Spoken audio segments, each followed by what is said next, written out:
Hey guys, what's going on? Branchman Brown here, physical therapist and wellness coach with Get Your Fix Physical Therapy and Get Your Fix Nutrition, CrossFit coach at CrossFit Majestic.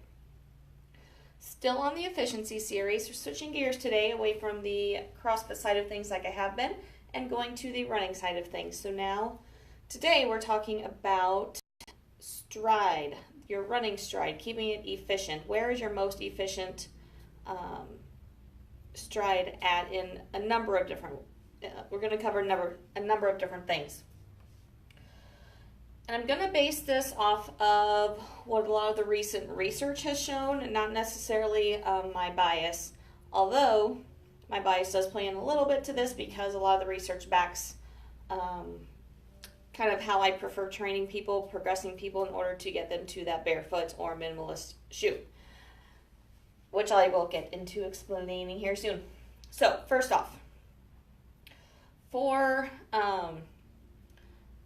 injury prevention, for keeping decreased force through the joints, for keeping you more efficient in general, the faster your turnover to a degree, the better. So research has shown, as far as decreasing the force through your joints, that a cadence of 178 to 180 is actually the ideal range to be in.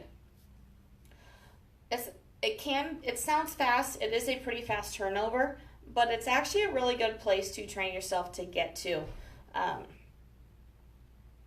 As you increase that turnover, it's less energy is actually being pushed out of you. So it sounds counterintuitive, but when you're decreasing the forces through your joints, when you are just moving more efficiently in your lower extremities, naturally it uses less energy in all of you. So it is more efficient, and you'll notice if you work on increasing your cadence, you're actually going to feel like you're running smoother, more effectively as a runner. Now, what this also does, when you are on that faster cadence, it naturally puts you more of a landing in a midfoot landing or strike. Now, why this is important. So, as you are running, and this is why I really am for minimalist shoes and barefoot shoes, because when you're in traditional running shoes, this does throw it off just a little bit, and it's why the mechanics get thrown off a little bit. But when you are on that faster stride, naturally it brings your foot down under you quicker. So as you're coming through quicker, you're landing more directly underneath you versus way out in front of you. So as you're landing here, knee slightly bent, you're landing on the middle of your foot, so there's less force going through that leg. If you're landing way out here because you're just running at a slower speed,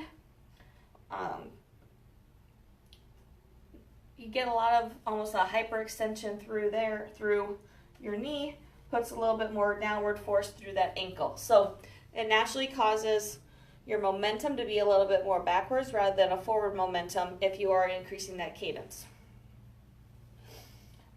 So this is where the traditional shoes versus barefoot shoes cause a little bit of a problem. So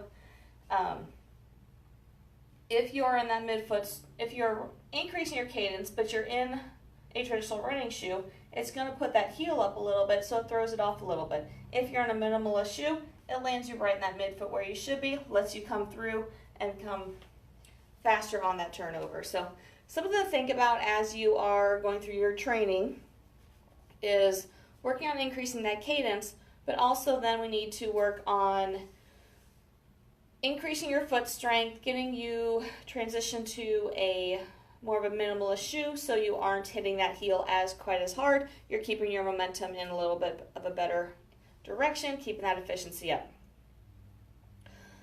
It's not something you want to transition to quickly. Transitioning to a minimalist shoe does take time, 6 months to 12 months typically, in order to build up strength and everything else appropriately. So something to think about for you guys. If you have any questions on this, definitely post those on here. I'd be happy to answer any questions for you. It's kind of this efficient running, the minimalist, the quicker cadence. It's really a passion of mine, so I'd be happy to answer any questions that you have regarding this. And later this week, early next week, I'm going to be doing torso efficiency soon. So there's a lot that plays in upper body as well when we get into running. So I will be covering that coming up in the next video for you guys for efficient running. So if you have any questions, like I said, please feel free to post those on here or reach out to me directly through Facebook Messenger. I'd be happy to answer any questions for you. So hope you have a wonderful rest of your day. I'll talk to you later.